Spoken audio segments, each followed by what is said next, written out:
Okay, Dave here again.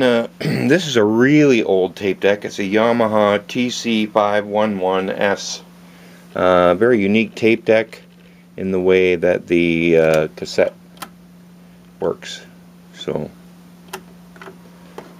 anyways, the front door opens like that. When you put the cassette in, it goes way back in here. Okay, way back, like there's room to put your whole hand inside this machine. So what's wrong with this one here is the auto stop keeps kicking in, so I'm going to go ahead and fix this baby up, okay? So the auto stop is actually run by this little mechanism right here. So the main reason why it's kicking out is because the little magnet isn't being turned here. There's a little reed switch that picks up the signal, and if there's no signal for a certain amount of time, the solenoid, which is over here on the other side, kicks out. So anyways, I'm going to start on the bottom of this baby. Once again, make sure the cord is unplugged so that there's no way you can get electrocuted. Okay, there's two belts on the bottom, two belts on the top. So in order to take this bottom one off, you need to remove the capstan cover. So I'll remove these three screws here.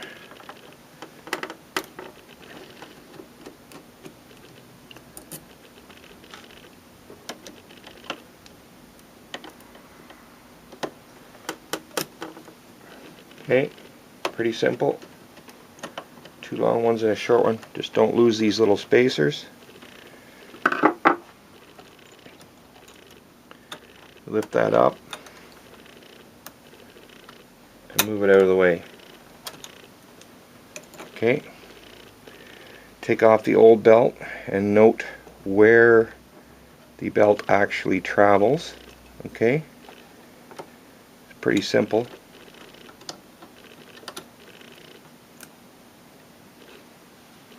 I got a new belt here. Slip it on. My spring hook in there.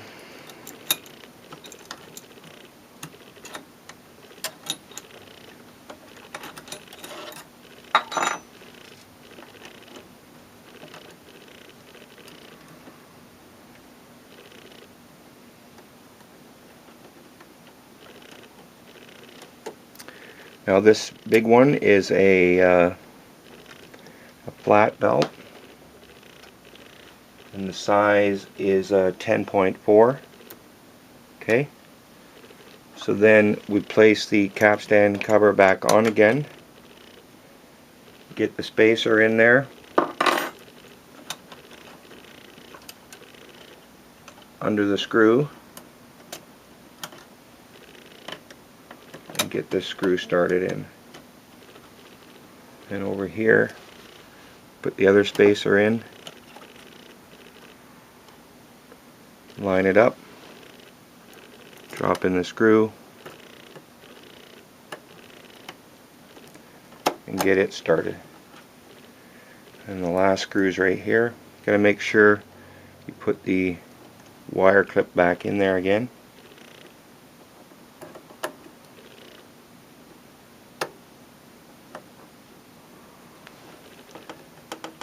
And there, that one's pretty well easy to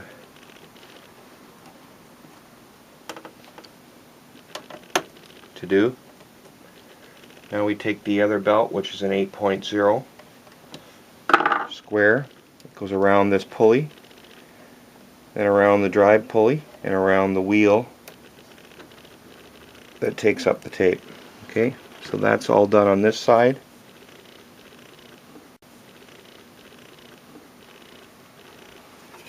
Flip her over.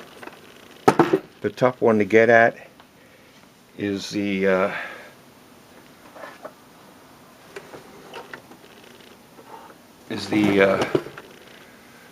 one that goes through and underneath here. So do it first. So what I have to do is just unhook the top one. Okay, remove the bottom one. And then you reach inside the deck. Pull in, pull out the old one.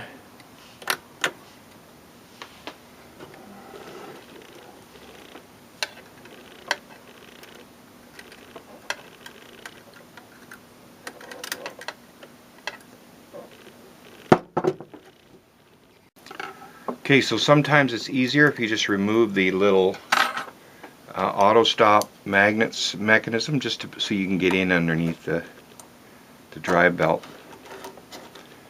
So I've done that. I'll put it back into place, confirm that it actually works.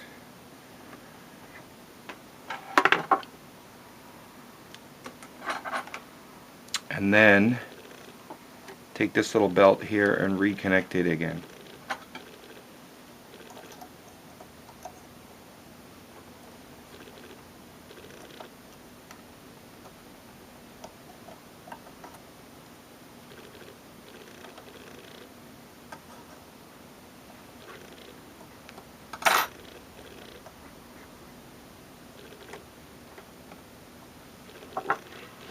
And that one may be completely worn out, the one that goes to the counter.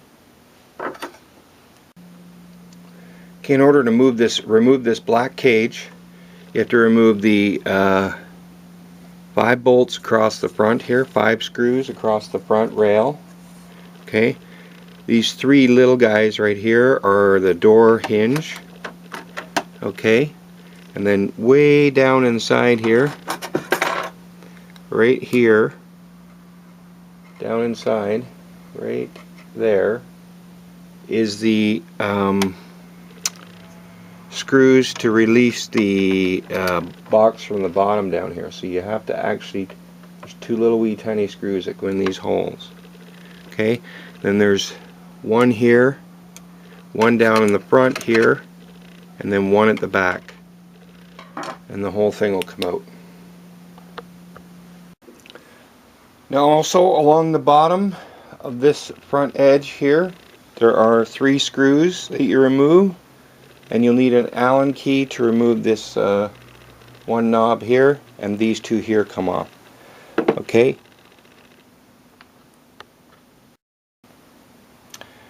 Now if you get the unit all put back together again and you have a problem with a squealing or a hissing noise, what I suggest is you use some contact cleaner such as this. Okay, and you would turn the unit upside down so that the fluid will run down through this switch. Okay, but this is the record switch. Okay, record playback, and this is the mechanism right here that runs it. I'll just tilt down here a bit and show you. See, this is what actually makes it go record or not record or playback. So you want to spray some spray down through this switch here. You could even resolder the connections to it. Okay, but you know, operate it a couple times like this and it'll get rid of that squealing noise. Okay, and now in the case of this unit, I replaced the motor because the original motor was made in October 28th of 1976, and it was marked MH1-5R2C. And I replaced it with a 12 volt clockwise 2400 RPM motor, and the adjustment to adjust the speed is inside this little slot here, and you can access that with a jeweler's screwdriver like this. Okay, the tough part was changing the pulley on the other side, which I can't show you now because I got the cover on. But I needed a really small screwdriver for that. You see how small that one is compared to my standard blade screwdriver. So in order to get the pulley off, there's 2 little wee tiny slot screws in the side of the brass pulley. Now what you want to do is go ahead and secure the bottom cover with the 5 screws that you took out earlier.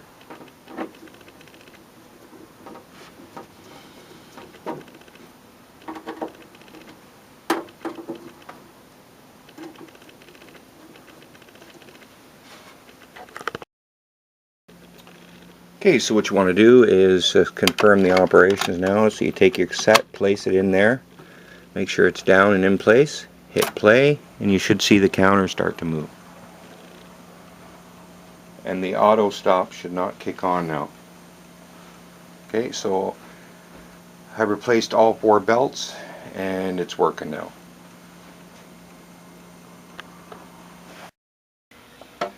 No, I don't know if this camera will pick it up. I got the headphones hooked up here, but here's the audio that's coming from the tape deck unit. It's actually very stable.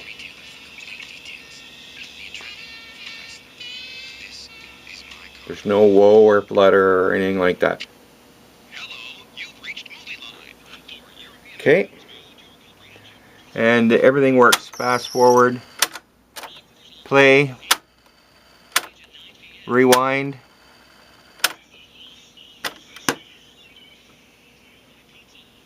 So we'll just let you listen to some audio here. Here's some audio.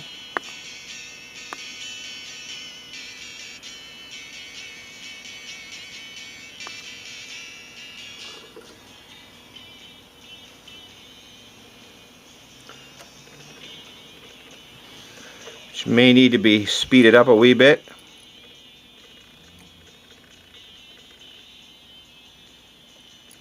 There we go.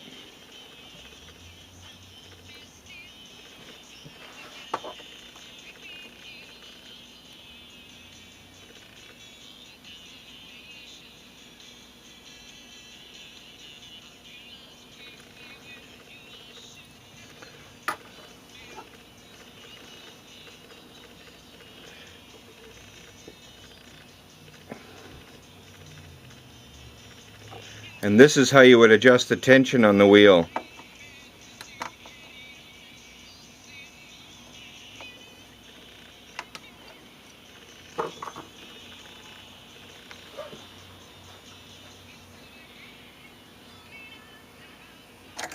I hope that shows you enough.